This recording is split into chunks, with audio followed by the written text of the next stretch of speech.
Yani zaten bu evin aslında çok sembolik bir değeri de var. Özellikle Tuzluçayır'ın PKK'nın kuruluşunda arkadaşların hepsinin burada toplanması, burada toplantılar alması, hepsinin bu eve gelmesi bu evi sembolikleştirdi ve gerçekten ayrı bir anlam ve değer kattı. Tuzluçayır'da taziyenin gerçekleşmesi bu yönden daha da kıymetliydi. Zaten bu borç aslında hepimizin üstüne binen bir borç, hepimizin yükümlü olduğu bir borç bu. Bu da demokratik toplumu ve barışı getirme borcu. Bu arkadaşlar ömürlerini bu uğurda sarf ettiler, ömürlerini bu uğurda çaba gösterdiler bütün harekete katıldıktan sonra yaklaşık 70'lerden beri. Yani onların şehadetiyle beraber bizim üstümüze bu borçtan bahsettiğim bu borç gerçekten tam olarak sahiplenmemiz ve ona sarılmamız gereken bir şeye dönüştü.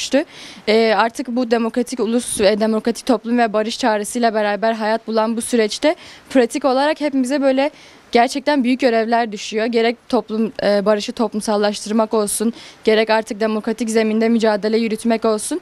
Bu borç aslında biraz da onların bize yüklediği bir borç. 2 gündür buradayız, Ankara'da, Tuzluçayır'da. Ali Haydar ve Rıza Altun arkadaşların taziyesindeyiz.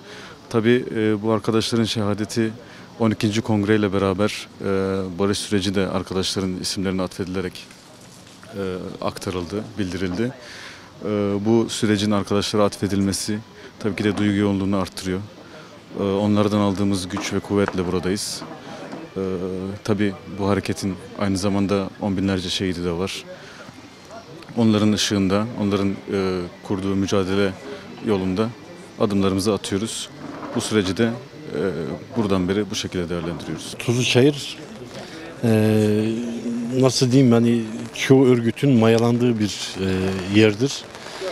Dünyanın öbür ucunda bir sorun olduğunda, bir sıkıntı olduğunda, bir şey olduğunda muhakkak herkes yüzünü bir Tuzluçayır'a döner. Acaba Tuzluçayır ne diyor diye. Bu da bizlerden önceki canlarımızın mücadelenin verdiği bir mirastır bize.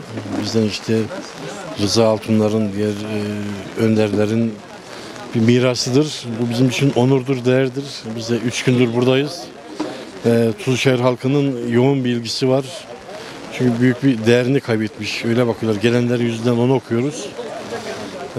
Anlamlıdır, değerlidir ve onların şehadete yürümesi bizim için büyük bir kayıptır.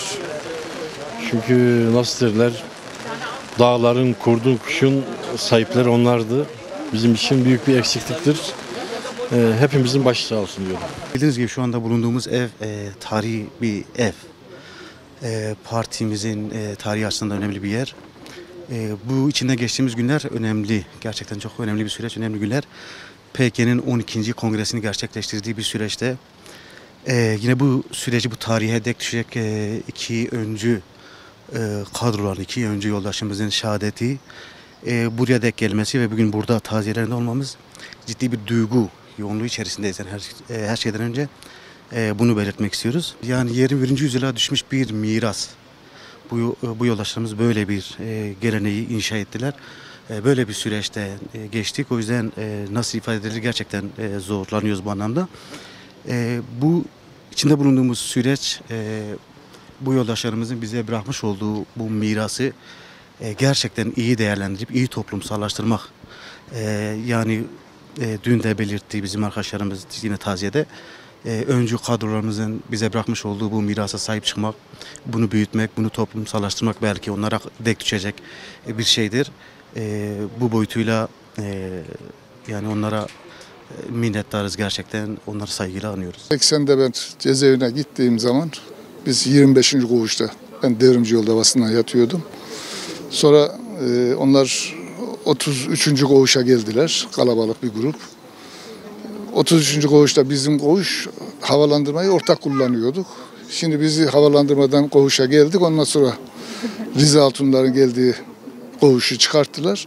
Ben tanımıyordum. İşte bizim tanıyan arkadaşlar işte Rıza Altun bu, Kemal Pir bu. O bir grup vardı. Yani uzaktan bir görüşmem var. Yani görmem var. Ondan sonra o kadroları tek tek alıp hücrelere götürdüler. Koğuşlardan çektiler. Daha sonra o direniş dönemlerinde açlık grevi bitiminde işte bazı kazanımlar elde edilmişti. Tek tek koğuşlar gezilmişti. Rıza Altun'da gelip orada işte kazanımlarımızı elde ettik. Açlık grevini bırakıyoruz. Bir de öyle bir karşılaşmam var. Esat Oktay Yıldıran'ın gelmesiyle işkenceler başladı. İşte önce yemek duası, ondan sonra işte öyle kademe kademe baskılar artmaya başlayınca yani bizim gördüğümüz işkencenin en az 5 katını, 10 katını hücrelerde yatan insanlar. Ki o hücrelerde yatanlar da Kemal Pürler, Hayri Durmuşlar, Rıza Altunlar, Mazlum Doğanlar, onlar zaten o kadro grubu hep şeyde olduğu için, hücrelerde olduğu için bizim en az 10 katımızı daha fazla işkence görüyorlardı. Yani en az 3-5 sefer ben çıkmadan 3. 5.